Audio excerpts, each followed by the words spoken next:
Haleluya, puji nama Tuhan. Shalom Bapak Ibu Saudara. Shalom. Lebih semangat lagi, shalom. Shalom. Haleluya, sungguh anugerah Tuhan yang luar biasa kalau saat ini kita dapat kembali hadir di tempat ini.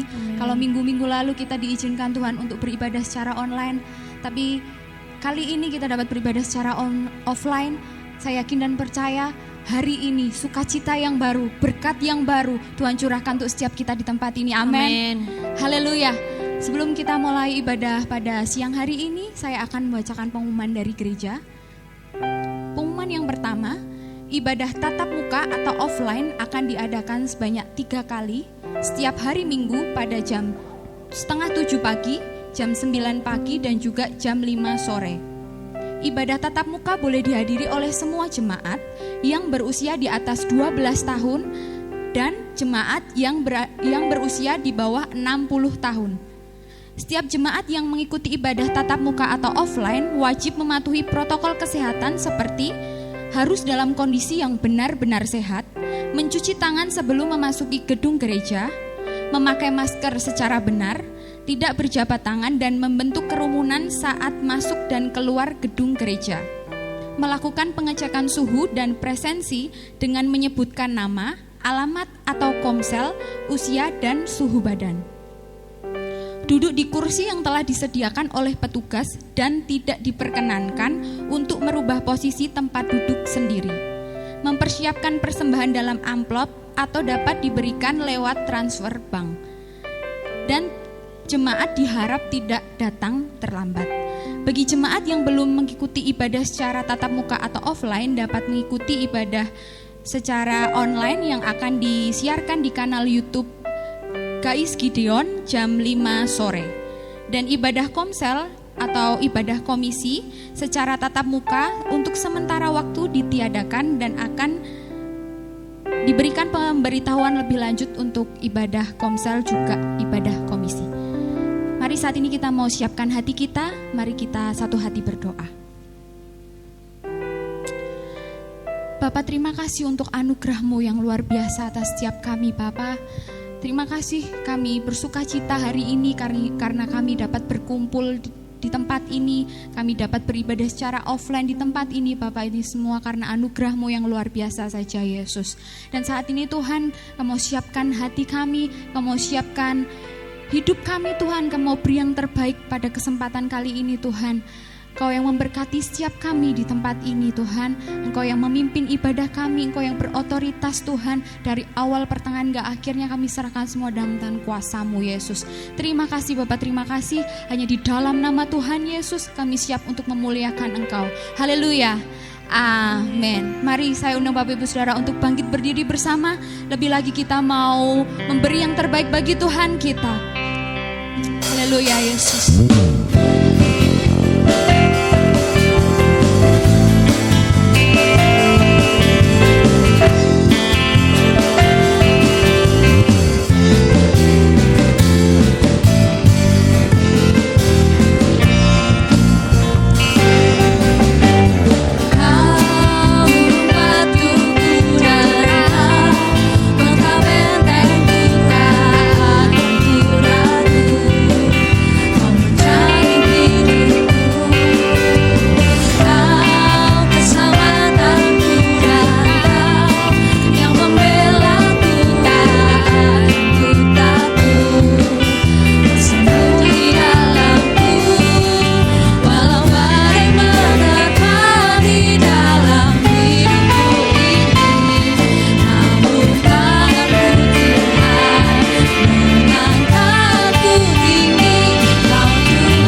dengan setiap hidup kami, lewat musim hidup kami Tuhan, kekuatan-Mu selalu baru. Haleluya Yesus. Kau izinkan banyak terjadi masalah dalam hidup kami, tapi kami percaya Tuhan, kami punya Tuhan yang luar biasa, kami punya Tuhan yang selalu bersama dengan kami. Haleluya Yesus.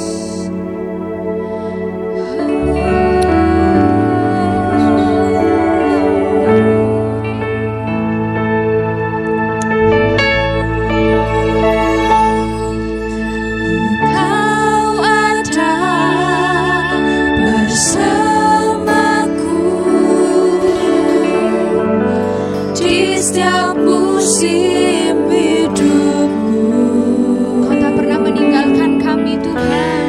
tak pernah Kau biarkan ku sendiri. Engkau kekuatan kami, Kekuatan di jiwaku adalah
tiada yang mustahil bagi Engkau Allah yang hidup.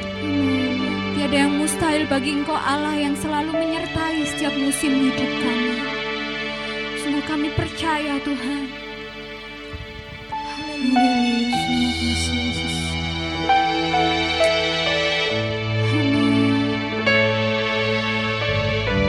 Mari dengan setiap iman percayamu katakan, bagi Tuhan tak ada yang mustahil. Bagi Tuhan tak ada yang tak mungkin. Mujizatnya disediakan bagiku. Ku diangkat dan dipulihkan.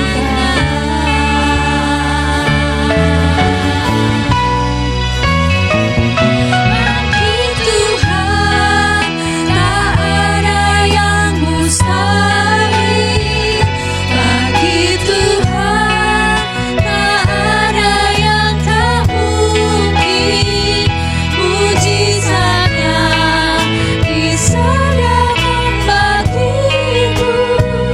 Ku diangkat dan dipulihkan. Bagi Tuhan tak ada yang mustahil. Bagi Tuhan tak ada yang mustahil. Bagi Tuhan tak ada yang tak mungkin. Mujizatnya disediakan bagiku. Ku diangkat dan dipulihkan. Ku diangkat dan dipulihkan. Ku diangkat dan dipulihkan.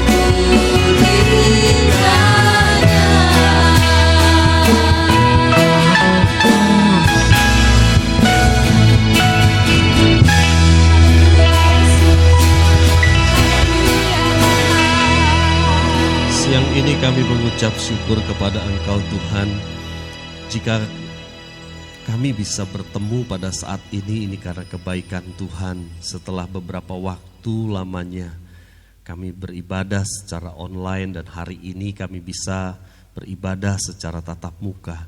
Bapa, semua karena kebaikan Engkau. Pada saat ini kami mau siapkan hati kami untuk kami mendengarkan firman Tuhan. Kau urapi hamba-Mu untuk menyampaikan isi hati-Mu sehingga kami semua diberkati oleh Tuhan. Dan Tuhan, Kau juga menyiapkan hati kami untuk menerima firman Tuhan sebagai tanah yang subur untuk ditanami benih dari firman Tuhan. Sehingga kami boleh mendengar firman Tuhan, melakukannya dengan setia di dalam kehidupan kami sehari-hari. Sehingga iman kami bertumbuh hari demi hari di dalam Tuhan. Terima kasih Bapa, di dalam nama Tuhan Yesus Kristus kami siap mendengarkan firman Tuhan. Haleluya, amin. Silakan duduk saudara. Shalom. Ya, puji Tuhan Bapak Ibu Saudara yang dikasihi Tuhan. Sungguh sukacita kita pada saat ini karena sudah beberapa waktu kita ibadah secara online ya, dan saat ini kita bisa ibadah secara offline atau tatap muka. Baik saudara yang dikasihi Tuhan, beberapa minggu yang lalu saya khotbah tentang bagaimana kita harus kuat menghadapi masalah ya saudara. Dan hari ini saya ingin bicara bagaimana langkah-langkah kita menghadapi masalah saudara ya. Nah saudaraku yang dikasihi Tuhan, memang akhir-akhir ini firman Tuhan kita selalu mengacu kepada bagaimana kita kuat menghadapi masalah. Karena saya menyadari bahwa hari-hari ini kita merasa berat ya saudara ya. Merasa berat dengan keadaan yang menimpa dunia sekarang ini. Oleh karena itu kita tetap harus kuat di dalam Tuhan. Baik saudara yang dikasihi Tuhan, di dalam kehidupan kita bertemu dengan banyak orang saudara. Baik suku yang berbeda, ya, bahasa yang berbeda, asal yang berbeda, latar belakang pendidikan yang berbeda, kebudayaan yang berbeda, karakter yang berbeda. Kita bertemu dengan banyak orang yang berbeda-beda. Tetapi dari sekian banyak orang yang berbeda-beda itu ada satu kesamaan, saudara. Apa itu? Setiap orang punya masalah. Betul ya, saudara? Setiap orang punya masalah. Nah, saudaraku yang dikasihi Tuhan, kalau kita punya masalah sebagai anak Tuhan, kita tidak boleh lari dari masalah.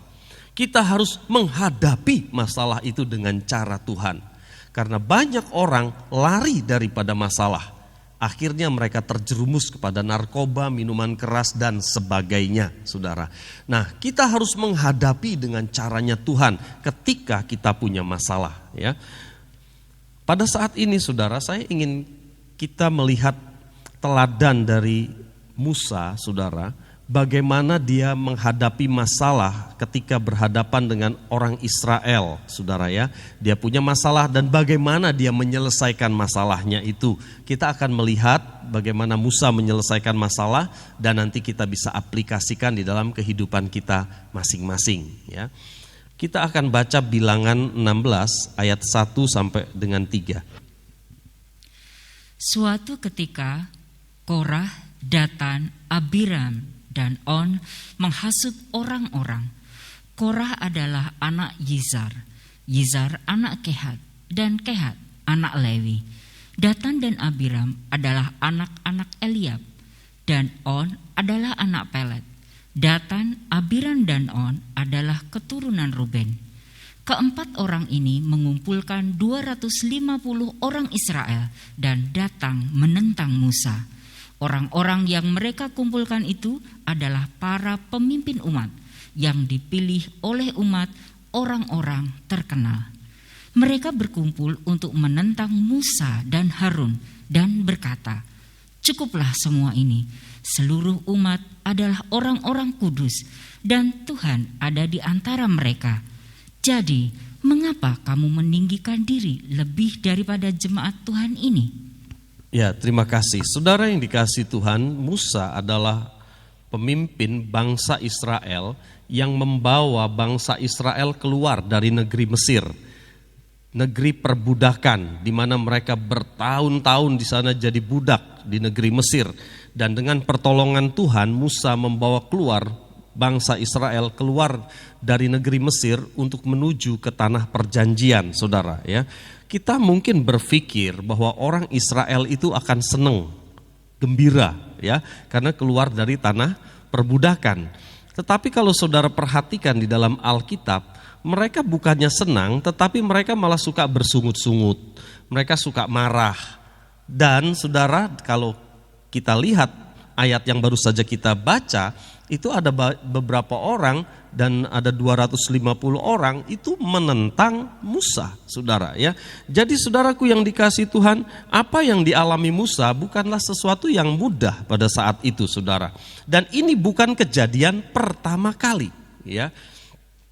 Nah, saudaraku yang dikasihi Tuhan, kalau saudara perhatikan ayat yang kita baca itu, ayat 1, itu ada Korah, Datan, Abiram, dan On. Ya, kalau saudara perhatikan yang saya cetak merah itu. Nah, saya akan melihat sedikit silsilah mereka, saudara. Korah itu adalah dari suku Lewi. Ya, di situ ada dicetak biru, saudara. Jadi Korah itu suku Lewi. Sedangkan Datan, Abiram, dan On itu ada dari suku Ruben. Nah, mereka menentang Musa itu dengan tujuan yang berbeda. Tetapi karena walaupun tujuan mereka berbeda, tetapi mereka sama-sama menentang Musa, begitu ya, saudara. Nah, saudara, Korah itu dari suku Lewi itu merasa bahwa kita tahu bahwa suku Lewi itu adalah sebagai sudah ditunjuk Tuhan sebagai imam, ya, saudara, di rumah Tuhan. Nah, dia merasa bahwa dia lebih daripada Harun. Pada saat itu imam besarnya adalah Harun, saudara. Ya, jadi dia mau menggulingkan Harun, begitu, saudara. Ini Korah, ya. Jadi dia menentang Musa karena dia pengen posisi siapa? Harun, saudara, sebagai imam besar. Sedangkan saudaraku yang dikasihi Tuhan, Datan, Abiram, dan On itu adalah keturunan dari Ruben, saudara ya, dari suku Ruben. Nah, suku Ruben itu adalah anak nomor 1 dari Yakub. Yakub itu punya 12 anak dan setiap anak menjadi satu suku, bangsa Israel. Nah, Ruben itu anak nomor 1. Nah, mereka berkata bahwa seharusnya kami yang menjadi pemimpin bangsa Israel karena kami ini keturunan dari Ruben, anak nomor 1 dari bapak Yakub, katanya. Saudara, kok malah Musa yang memimpin bangsa Israel? Nah, ini pemberontakan itu awalnya dari situ, saudara ya. Tetapi sebenarnya pemberontakan ini adalah berasal dari hati yang sesat, ya. Nah, baik, saudaraku yang dikasihi Tuhan, nanti akan saya jelaskan lebih lanjut tentang hal itu. Tapi kita akan melihat bagaimana Musa menghadapi pemberontakan itu, saudara. Ya, jadi ada 4 orang, kemudian menghasut 250 orang pemimpin di sana dikatakan. Ya, ada Korah, Datan, Abiram, dan On. Kemudian mereka menghasut 250 orang pemimpin. Ini sangat berat bagi Musa. Tapi kita akan lihat bagaimana Musa menghadapi masalah yang dihadapinya itu.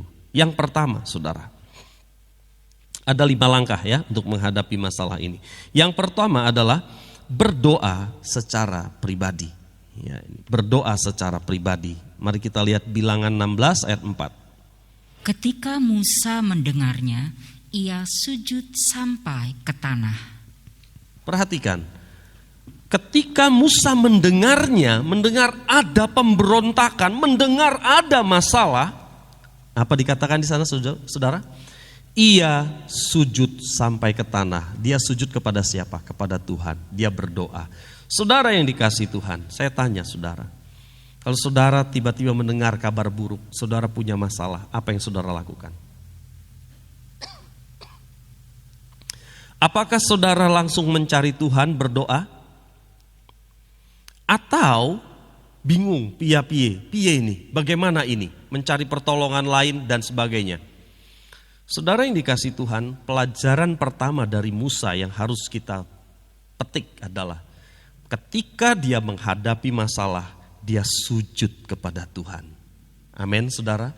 Saudaraku yang dikasihi Tuhan, ketika Musa sujud kepada Tuhan, dia mendapatkan ketenangan, dia mendapatkan hikmat, dia mendapatkan jalan bagaimana dia harusnya melakukan menyelesaikan masalah itu dengan cara Tuhan, saudara. Ya, saudara, mungkin Korah memiliki kemampuan untuk menjadi imam besar, ya. Tetapi bagi Allah kemampuan itu bukan masalah, saudara. Tetapi masalahnya adalah Harun sudah dipilih oleh Tuhan menjadi imam besar, ya.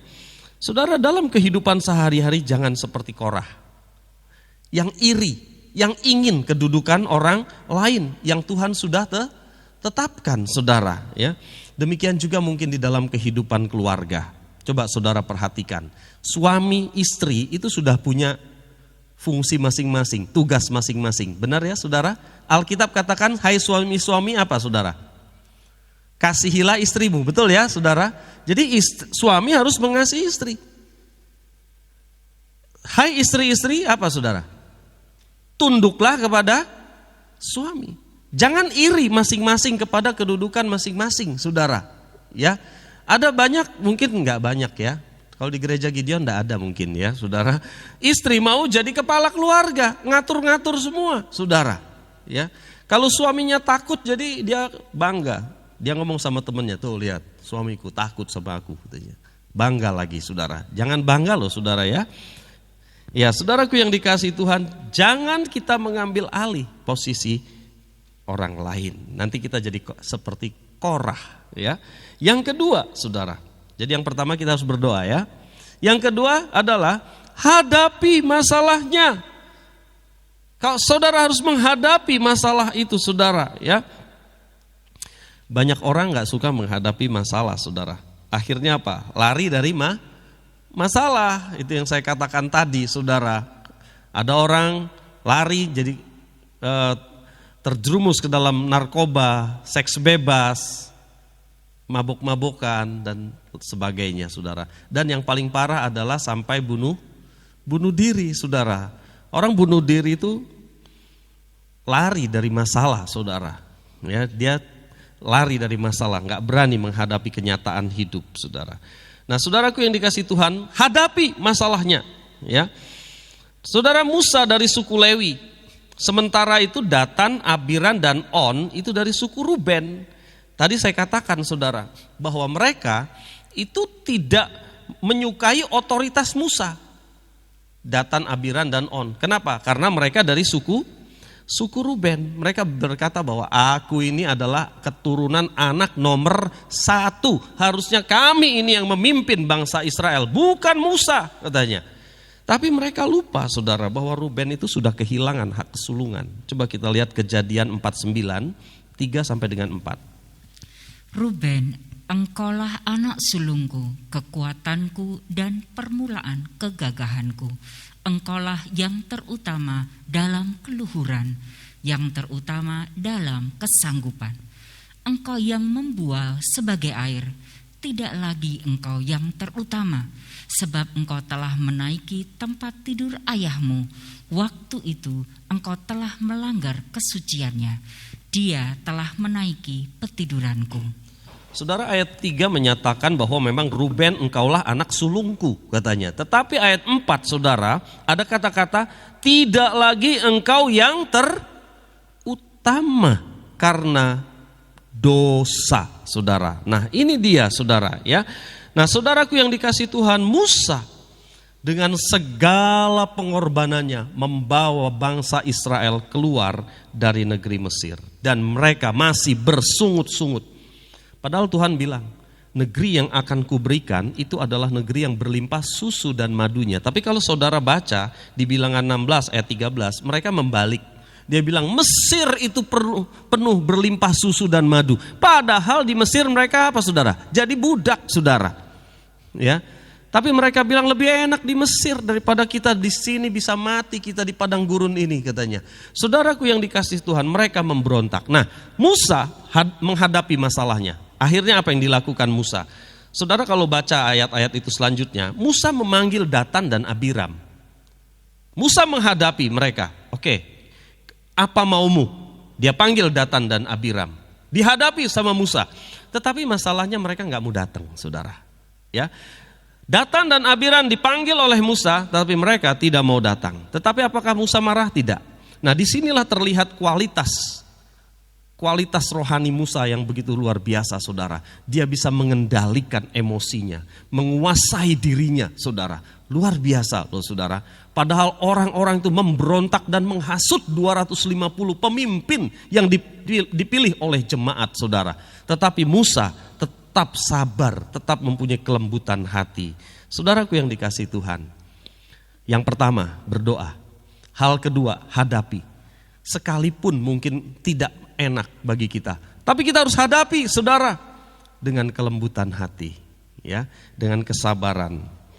Hal yang ketiga, biarlah Tuhan berperang bagi saudara. Bilangan 16 ayat 21.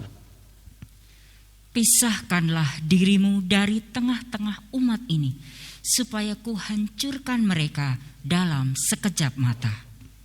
Saudara, ayat yang kita perhatikan adalah bagian yang B, supaya ku hancurkan mereka dalam sekejap mata. Bisa enggak Tuhan menghancurkan bangsa Israel dalam sekejap mata? Sekejap mata itu sak kedepan itu ya, saudara ya. Bisa enggak menurut saudara? Berarti Allah kita luar biasa ya, saudara. Amin. Saudaraku yang dikasihi Tuhan, apa yang mau saya sampaikan di sini? Langkah selanjutnya, saudara harus mempercayakan masalah saudara kepada Tuhan. Karena Tuhan bisa menolong saudara, bisa berperang ganti saudara. Itu intinya, saudara. Saudara harus mempercayakan masalah saudara kepada Tuhan. Saudara harus mempercayakan bahwa Tuhan pasti menolong saya. Dan ini adalah bagian yang sulit bagi orang percaya, saudara. Kalau kita percaya kepada hidup yang kekal, itu lebih mudah. Saya tanya saudara, kalau hari ini saudara dipanggil Tuhan, misalnya ini contoh ya saudara, saya tanya, saudara siap gak? Kira-kira saudara yakin gak masuk sorga kalau hari ini dipanggil Tuhan? Diam, gak yakin? Manggut apa begini? Saudara, saudara yakin nggak kalau hari ini kita dipanggil Tuhan, kita masuk sorga? Amin. Orang Kristen itu yakin pada kekekalan. Ya saudara, dia punya iman, aku kalau mati masuk sorga. Tetapi saudara, kita itu kurang yakin dalam kehidupan sehari-hari. Begitu beras habis, duit habis, apa yang terjadi saudara? Masih yakin gak? Ayo, bagaimana saudara? Begitu beras habis, duit habis, masih yakin Tuhan pelihara? Amin. Wah, luar biasa kalau amin saudara ya. Tapi beberapa orang saudara mulai bingung saudara, dan mulai bersungut-sungut ya, mulai ngomong hal-hal yang negatif saudara. Saudaraku yang dikasihi Tuhan, hal yang ketiga ini saudara, percayakan masalah saudara kepada Tuhan. Biarkan Tuhan yang berperang ganti saudara. Maksudnya berperang ganti kita itu adalah Tuhan yang akan berhadapan dengan musuh kita. Apa musuh kita? Misalnya ekonomi, musuh kita. Misalnya sakit penyakit, musuh kita. Biarkan Tuhan yang melakukan bagian Tuhan. Amin saudara. Jangan takut, percayakan hidup saudara kepada Tuhan. Ya, nah saudaraku yang dikasihi Tuhan, dan Musa mempercayakannya kepada Tuhan. Apa Tuhan pernah kalah perang saudara? Gak pernah ya saudara, amin. Tuhan gak pernah kalah perang. Kalau saudara punya masalah dalam keluarga, ekonomi, punya masalah pekerjaan, Tuhan gak pernah kalah kalau saudara mempercayakan hidup saudara kepada Dia ya. Yang keempat, pisahkan diri saudara dari perselisihan. Pisahkan diri saudara ya. Ayatnya sebenarnya masih ayat yang di atas tadi, saudara, ayat 21. Pisahkan dirimu dari tengah-tengah umat ini, katanya ya, saudara. Jadi pisahkan diri kita. Nah, saudara yang dikasihi Tuhan, sebanyak 250 orang berdiri di depan pintu tabernakel mempersembahkan korban pada waktu itu. Kemudian Tuhan datang dalam kemuliaannya, dan Tuhan tidak menerima persembahan mereka. Nanti saudara baca cerita komplitnya seperti itu ya. Lalu Tuhan berkata, pisahkanlah dirimu, katanya, dari mereka. Jadi Tuhan suruh pisahkan. Sana kelompok yang memberontak, sini Musa, Harun, dan orang-orang yang tidak memberontak. Suruh dipisahkan, saudara. Nah, kita akan bicara masalah pisah. Tolong slide selanjutnya. Kata pisahkan itu ada dua pengertian di sini. Yang pertama adalah secara fisik, saudara. Bilangan 26 ayat 10 sampai 11. Coba kita baca dulu.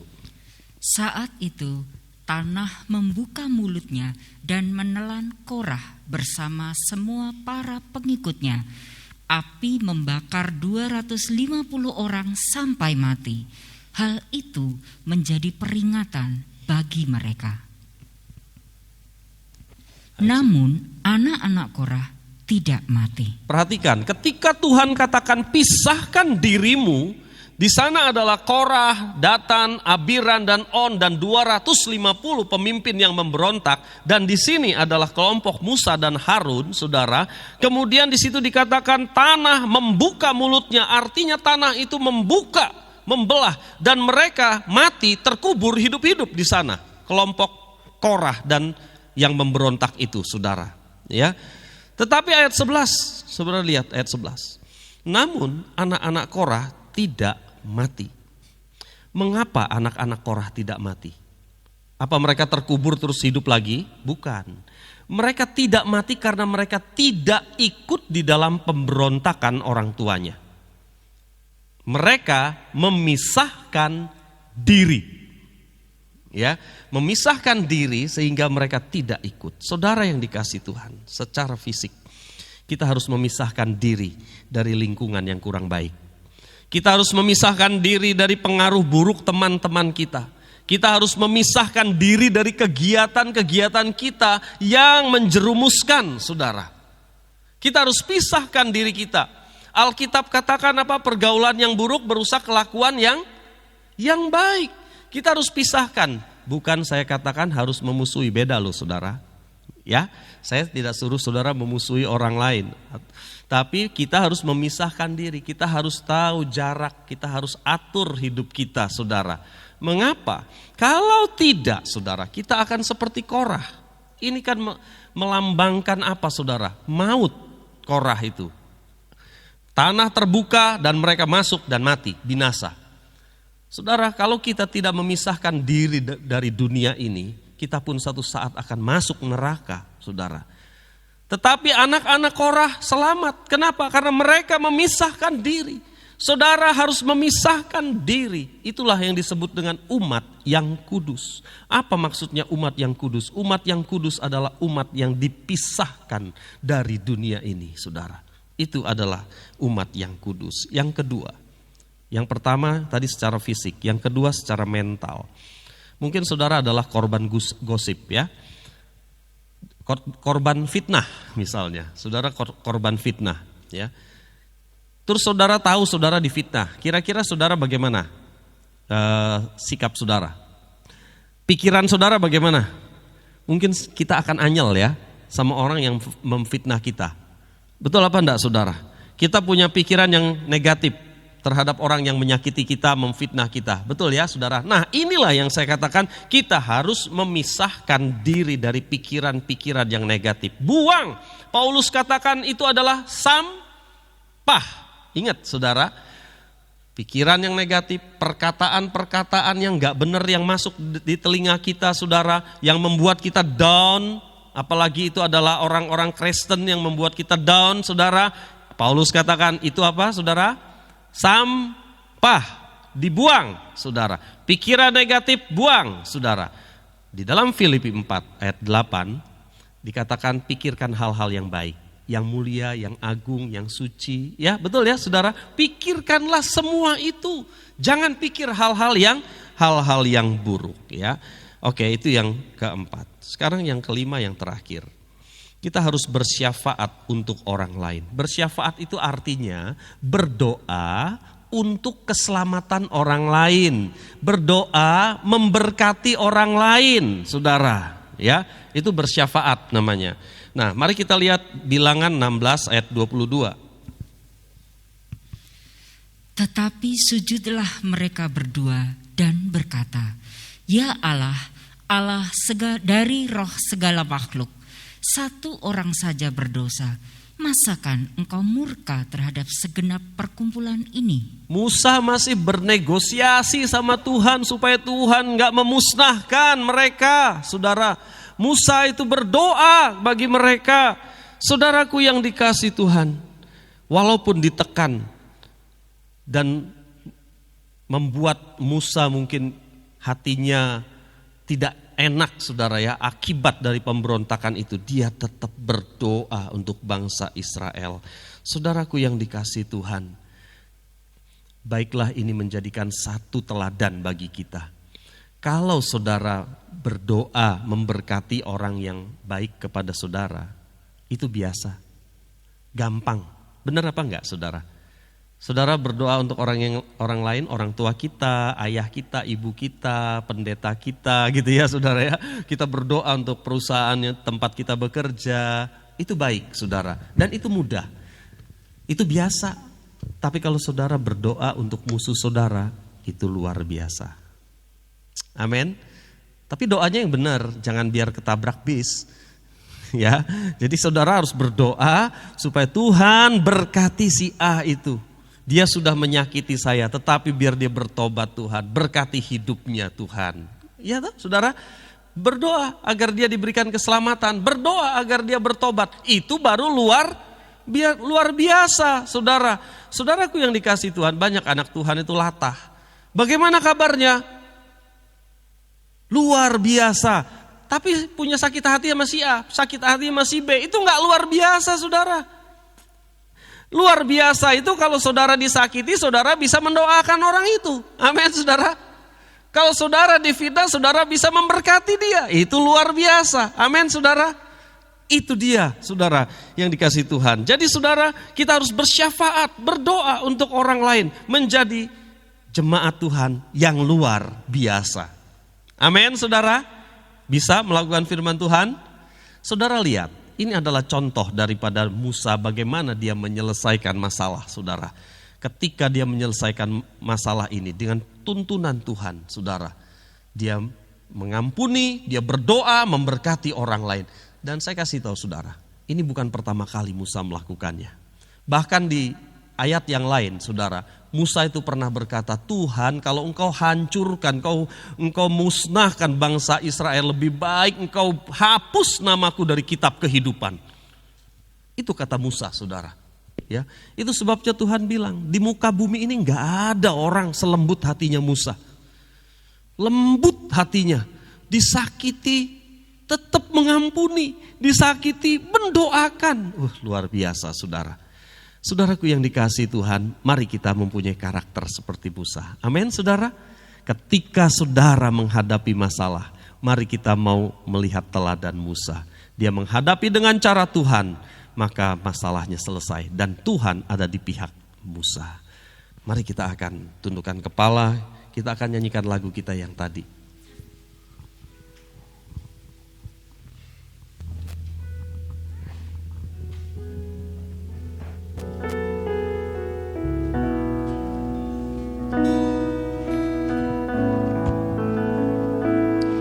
Saya minta kita bangkit berdiri bersama-sama. Bagi Tuhan tak ada yang mustahil. Amin. Nyanyikan lagu ini sebagai ungkapan iman kita. Tak ada yang tak mungkin. Mujizatnya disediakan bagiku. Ku diangkat dan dipulihkannya bagi Tuhan. tak ada yang mustahil. Bagi Tuhan tak ada yang tak mungkin. Mujizatnya disediakan bagiku. Ku diangkat dan dipulihkannya. Bapak Ibu Saudara yang dikasihi Tuhan, hari ini kalau kita menghadapi masalah apapun, masalahnya tentu berbeda satu dengan yang lain. Percayakan hidup saudara kepada Tuhan. Tetapi langkah pertama yang Musa lakukan adalah dia tersungkur di bawah kaki Tuhan. Langkah pertama kita adalah kita harus sujud di bawah kaki Tuhan, minta tuntunan Tuhan, saudara, dan biarkan Tuhan yang ada di depan atas masalah kita. Entahkah masalah ekonomi, mungkin sakit penyakit, hadapi semua itu bersama dengan Tuhan. Saya percaya bagi Tuhan tidak ada yang mustahil. Bagi Tuhan tidak ada yang sukar. Kita akan nyanyikan lagu ini sebagai ungkapan iman kita kepada Tuhan. Kita nyanyikan dengan segenap hati kita. Dan kita akan menyembah Dia. Bagi Tuhan. Bagi Tuhan tak ada yang mustahil. Bagi Tuhan tak ada yang tak mungkin. Mujizatnya disediakan bagiku. Ku diangkat. Lagi katakan bagi Tuhan. Bagi Tuhan tak ada yang mustahil. Amin.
saudara.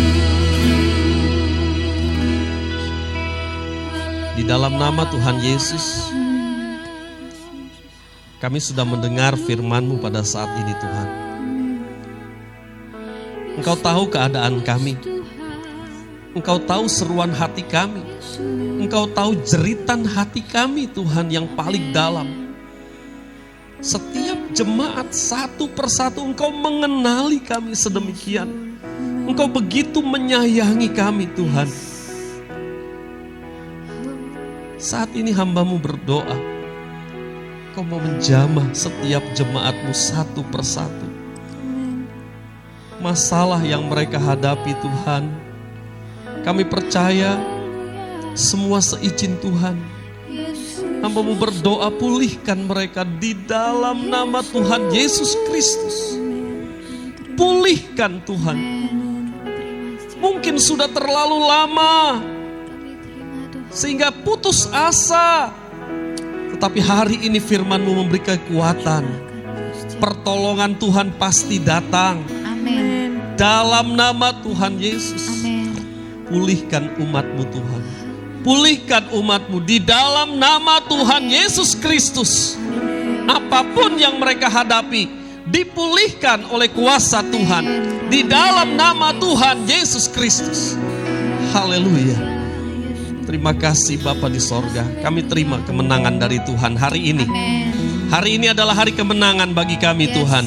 Karena kami tahu Tuhan ada di pihak kami. Dan kalau Tuhan di pihak kami, siapa yang dapat melawan kami?